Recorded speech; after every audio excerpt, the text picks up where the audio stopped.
spooky bats, and welcome back to my channel for a makeup video. This has been a very long time. I can't even remember the last time I actually did a makeup related video on this channel, so hi and welcome. In today's video I'm going to show you how I do a drip style makeup with a blacked out neck and also like with the drips on the face, and how to make it look natural, intentional, and not like you just drag the brush across your cheeks, because I personally don't like that look. Before we get started, there are a few things that you will need in order to accomplish this look, and the main thing you need is actual black makeup that will last, that is pigmented, and that is easy to work with. So I personally work with this one. This is the Grimas Cake Makeup in color 101. This is their deepest black, if I'm not mistaken. It has a different name, like the normal black is color 100, so 100, and this one is even darker, so this is 101. So that is the first thing that you will need. To apply this paint, you will activate it with water. So I have one of these like small cosmetic water bottle sprayer things, so I will just spray it to the side so you can see. So it just creates a little bit of water spray that actually looks really good with the light, like oh wow, I did. Okay, now I need a fogging machine so my background looks even better, like I love the way it looks. Anyhow, so a water spritzer bottle is something you need, and that I personally use to just spray onto the pan to activate the paint. You could also just use a plain bottle of water. The next thing you need is a makeup sponge. These are the blue ones. I think they're also from Grimas, otherwise they could be from Kryolan. You have the pink ones and you have the blue ones. The blue ones are the best. The pink ones are a lot harder and stiffer. This one is really soft and squishy and really soft on skin. The pink one is a lot harsher. And then to apply the paint on my face, I use a combination of makeup brushes and just regular paint brushes. Now I prefer to use brushes that actually have a tip. This is actually like a paintbrush and not a cheap one even. So where it's very tapered shaped. Why? Because if you want to load the brush to make it drip, it has to have this shape where it's like wider at where the brush starts and then more narrow at the tip, because that's the way that the drips will form the best. On top of that, I want to highly recommend, if you are working around your eyes with these drips, if you want to wear contact lenses, as I will for this video, wear them at the end. Put them in at the end. It doesn't matter if your eye starts dripping, because the makeup is drippy anyway. But if you get this paint on your contact lenses and in your eye and you're not able to tear it out, you're gonna be in a lot more trouble. So just a recommendation from me, from my personal experience, first do your makeup and then put in creepy contact lenses, etc. Because the other way around, if you get water, and especially water with the makeup in your eyes, it's not fun. And I had that yesterday when I did the original look. So trust me, I know what I'm talking about. Something else that I also recommend is having Q-tips on hand. These are just very practical if you have anything going in your eye to quickly gather it up. Another tip is to wear clothes that can get dirty. So I'm actually just wearing a plain black tank top. I'm not sure if you can even tell because of the camera angle. And this vest is gonna come off when I do the final part of my makeup, since I'm gonna be painting my arms as well. So wear a tank top, wear something that you know can get paint on it, that you can wash. If you are gonna do the drip neck, something that also really helps with having it stay that way for a longer time is using a setting spray or a setting powder if you have it. Also, do not wear a choker or something higher on it, because the friction of what you're wearing on top of the paint will make it come off. So that's for the neck part. And also to protect you from when you're creating drips, because they can be unpredictable, get yourself some tissues or some paper towels, or just a plain towel if you have one that you want to use for this. Because when you're making the drips, they're gonna go down on your chest. They're gonna go in your clothes regardless of what you hope, because once the drip starts dripping, it's going. So what I like to do is I just fold these up at the top of what I'm wearing, and then it collects the extra moisture and drips from that. So those are the things that I think you should need to get prepared for this look. And now let's get started with the actual makeup. For the makeup, so what I like to do is I like to do my personal basic makeup. So what that means for today is I'm going to be creating a basic black smoky eye, and I like to use my Notoriously Morbid pans for this. This is a coffin-shaped Notoriously Morbid palette. It's one of my favorite things that I have. So I'm going to be using the nude shade as a base, then I'm going to use the white in the inner eye corner, a little bit of one of the grays to blend it out, and then the black at the end to deepen the crease. So I'm not going to spend too much time talking during this part. I'm just going to be doing my makeup. And you will see me doing it with this palette in hand. It's because it has a mirror, and none of my Notoriously Morbid palettes have a mirror, but I'm actually using Notoriously Morbid products and not this one from Jolie Beauty. Although if you're looking for an alternative, these colors could also work. So this is like a white, a nude, gray shades. These are very gorgeous as well. I personally just prefer Notoriously Morbid, but that's me. So I'm gonna shut up and do my makeup real quick.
So this is what my base makeup kind of looks like when it's done. I know it's not super tight and neat around the eyes, but that doesn't really matter because we're gonna be messing it up anyways. Now I'm going to still do something that is completely optional, and it is applying fake lashes. So I'm quickly coating my lashes in some glue. Now, a few things that you need to keep in mind with your makeup is that whenever you do your winged liner for this look, it doesn't have to be neat because it's going to be the guideline, for me at least, for where I start my drippy part. So where you do your winged liner is where I personally will start my drips later on, and it's just nice to have kind of this guideline that you know looks good on you. Also, use a waterproof mascara if you're using one, and a waterproof waterline pencil if you have one. If not, well, it's all just gonna drip and get messed up, which is kind of the intent of this look, but I still prefer to have like a pretty base makeup and then build onto that. So I'm quickly going to try and apply my lashes. And of course I did contour and highlighter. If you're not into that, then feel free to skip that. I just like the way it looks and the way that afterwards it will still show through a little bit, and it just adds dimension to the look. Okay, so this is wet lashes applied, and I personally love the look of fake lashes. And now I'm actually going to do an extra step that is completely optional and that you by no means have to do.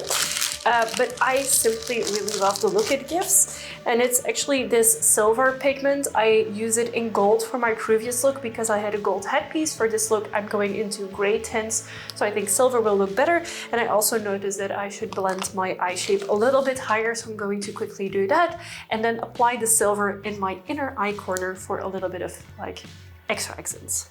So this product that I'm using is the Metallic Micro Flakes by Kryolan in silver. I also have them in gold.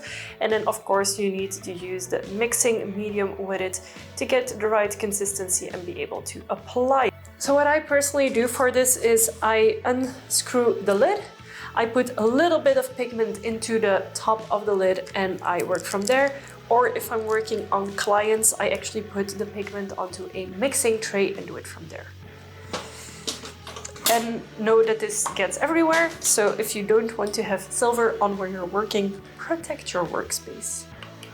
And I'm going to quickly apply that silver with a really small brush just in the inside of my eye.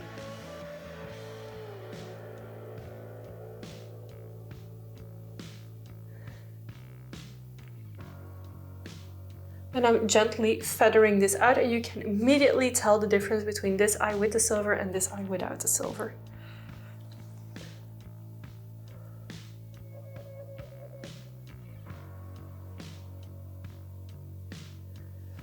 So this is what that looks like on both sides with the silver. The silver makes a huge difference, and I'm actually going to probably use it afterwards a little bit over the black as well, but that's something that we might do later. So right now I'm going to put aside all of my normal makeup and take the black paint, and this is where the fun is going to start. Protect everything that cannot have black paint on it. So for me that's fine. I'm just gonna use a few paper tissues to stop the dripping because I don't want to have drips up to my belly button. If that's the look you're going for, then you don't need to do that at all. So now we get to the fun part, and my microphone is actually here and I'm going to really try to not get it with the drips because, well, electronics and water activated stuff don't really work together.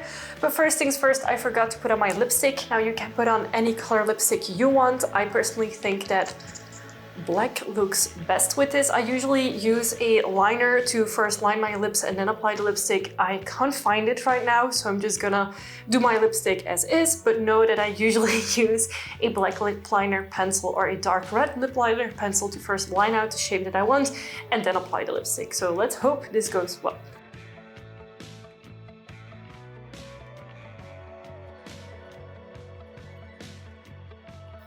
There we go. So that looks good enough for me because I'm going to be dripping the lower lip anyways. So my lower lip is not like perfect by any means.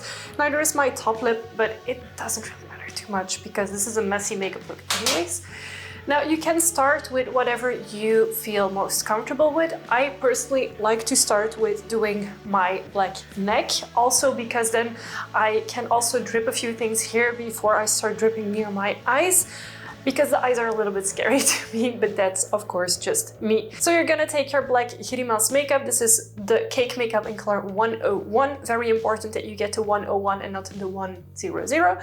And then what I do, you can maybe already see the dents in it, I just start spraying it. So I spray,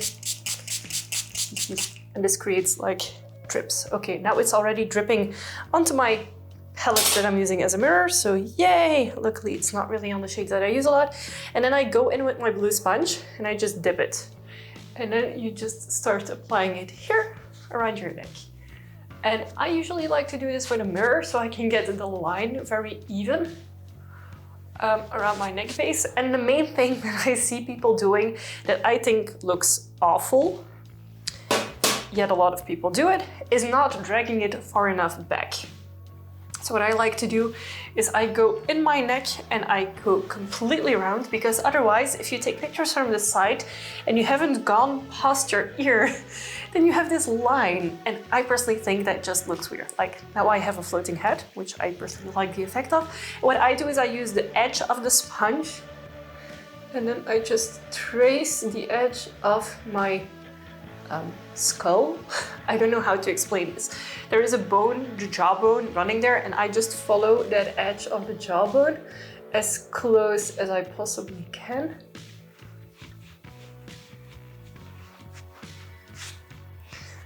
And also on this side, rubbing it a little bit backwards. It doesn't have to be super pigmented at first because you can always add more black to it.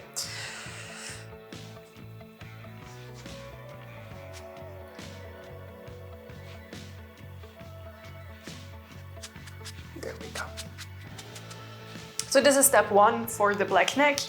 Take the sponge, grab your pigment, apply it to your neck. Very simple. And of course you will be needing to reapply some water to your cake pan because it like absorbs the water and dries out again. So I'm just quickly reapplying some water to it so that it's really nice and saturated. And then you are going to take your paintbrush. Really make sure that you have a lot of color in there. You know what I like to do is to take even more water. And really when you press it, it will start dripping. Like, I'm not sure if you can tell because the dripping is really slow right now. So you just, I'm gonna do it here in the center, you press and you wait until it starts dripping, and then you let that drip. And you will see that even with like a little bit of water and a little bit of paint, this already starts to drip quite well. And because I'm not really the most patient person, I think this takes way too long for me and I want like a more messy effect. So I take the sponge and I wet it and I will just wipe a few times. across my chest. And when you do this, make sure you have enough pigment on it so that there's like a really like nice and good coat of black color on you. This will look like shit before it looks good. Trust the process. Okay. And then you take your water bottle and you're gonna start spraying on you. Now this might take a few sprays before it actually starts dripping. Yes, there we go. And then there it goes. It starts dripping actually into my chest already. So I put a tissue in there so it kind of collects the drips. But this is the easiest way that I found and the way that also looks best to get realistic drips. And now it looks a little bit weird still. So what I do is I just will help it a little bit in dragging downwards. I don't really care too much about this step. Like reapply some black. If you feel like, for example, I feel like my shoulders are still very bare, you can still drag makeup more onto there. If you feel like it's too much, you can just take one of your tissues and dab it off a little bit, like if you feel like there's too much black on certain spots. I never actually have that, but like you could. And like right now, you can see the dripping has kind of stopped. What I then do is reapply some water to get it to drip again. And the main thing that I don't do for this is going to much up on my face, because then this line will also get destroyed, and I personally want that line to be nice and crisp on my face, but that's of course just me. So yeah, just stop the drips when you feel like it's too much. You can also like blot it off if you feel like it doesn't look good, if whatever reason you want to change a little bit about it. But this is basically the drips like the way I usually do them and the way that I personally like them to look. Now we're gonna get to the eyes. Again, take your makeup brush, or in my case, paintbrush. You're gonna take the pigment onto the brush with a lot of water, and you're gonna go underneath your eyes. And you're gonna create a line underneath your eye. And I'm just simply dragging a little bit of this pigment downward right now. So I'm really loading up this brush with all of the pigment from the palette. And I create a little bit like of a starting point of where I want the makeup to sit. So let me do that on the other side as well. So just with your brush, create a line. Smudge it out a little bit if you want to. You don't have to, of course. But just make sure that you have a lot of color, a lot of pigment on your brush when you're doing this, so that we have a lot of pigment to work with when we get to the dripping part. Now, if you are wearing contact lenses, this might be very painful for you. If you're not wearing contact lenses, this might also be painful for you. And of course, my false lashes tend to come undone from water as well, so be careful when you do this. So you take the spritz bottle and you actually go near your eye with it, and I close my eyes for this step and just like angle it down a little bit.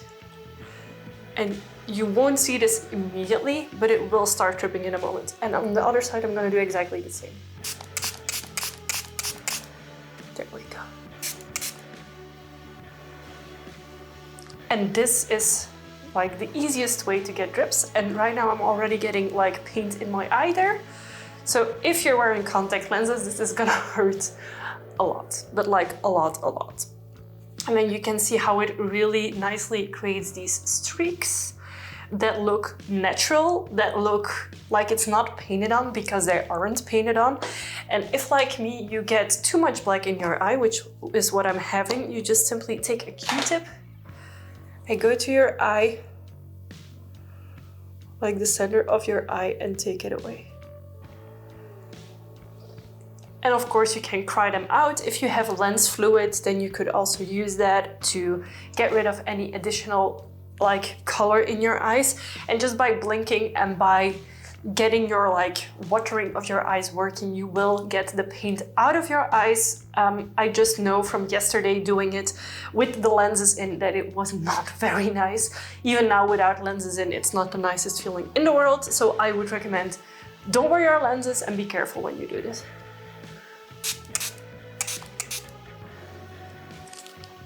And if you feel like most of the pigment is gone, go back in with a little bit. And just let it drip. Again, like we did just before. And the closer you get the spray bottle to your face, the better. I'm going to just let this drip and dry for now, but this is the look that I go for my eyes. So for the lips, if you also want additional drips, same method. You take your brush, you apply pigment where you want the drips to be. Mine is already dried up again, so I'm gonna have to be a little bit faster. This is not actually like lip safe, so I'm only applying this on the outside of my lips, like on the edge of where my lipstick sits, so I don't accidentally eat it. Okay, and then again, the water bottle, mine is almost empty. And you simply spray it on your lips and it starts to drip, and it looks really fucking cool. And also from the drips of my face that fall onto my neck, that like create this gusset type look, I think that looks really creepy and really cool, especially with this look. So I'm just gonna leave it the way it is. If you feel like you want more drips on certain spots, just go back in with makeup, go back in with that spray bottle and add more. So this is basically how I do the drip makeup. I think it's very easy with the spray bottle and just like apply pigment, spray the bottle. Just near the eyes, it's a little bit more difficult, and I would advise to get the spray bottle as close as possible to your face when spraying it. This one has no settings. If you have one that can have less water spritzing from it, that might be an option. You can also just use a brush full of water and drip that, but I don't like the way that looks and the way that feels, because this is really a lot more dispersed and spread out than most of the other like drips that I tend to see that are like drawn on and then maybe dripped a little bit. This is actually like, if you would pour paint on me, this is the way that would look basically, and that's the way I like it. And once this is on you and you want to make sure it doesn't move too much, you can also use a setting spray. I'm just going to quickly do that. For my neck part, this will look wet and this might drip if everything isn't fully dried yet, which I don't mind for this look. You don't have to use this. I personally only use it if I'm going to be wearing it for a very long time. The day that I took the pictures from the original look that I did with the red makeup, I actually had the makeup on for over 6 hours and the neck was still black and good to go. So just make sure that there's nothing rubbing on it, because it's the rubbing on it that actually makes it go away or like rub off, etc. So now I'm going to go upstairs, put in a black and a white contact lens for that added spooky effect, and I will be right back with you. So I actually ended up not liking the drips as much after I just tried to fix them with the lenses in, so I'm going to do them again. So this is what I'm going to settle on. This is my finished look. I also teased my hair a little bit so it's like nice and puffy. I'm gonna put on elf ears, I think, for the end look. And if you also want to do your hands, I would recommend getting everything set up. So because I'm going to take pictures as well, I need to move my lamps around. So I'm not gonna do my hands just yet because the softboxes and stuff, they have white on them. The doorknobs and my light switches have white. My walls are white in my office. So I can't have like black hands to touch everything. So if you want to do your hands black as well, save it for absolute last and then do it. Or if you can maybe put on gloves or something for the same effect, that would also be handy, because honestly, black hands are not practical at all. 10 out of 10 do not recommend them. So unless you really want black hands, don't do it. So that was it for today's video / makeup tutorial. I love this black neck look for today's pictures that I'm going to be taking. I'm gonna take off my strap, so I still need to fill this bit in, and I will also be doing my hands black. And I just hope it looks really cool on pictures. I'm not really sure about the lenses, but hey, I have them in right now and we'll see when I take the pictures. If you still have any questions for me at all about the makeup that I use, the products, etc., everything is listed in the description box of this video. Happy Halloween! I wish you a very lovely holiday and we'll see you very soon with a new video. Bye!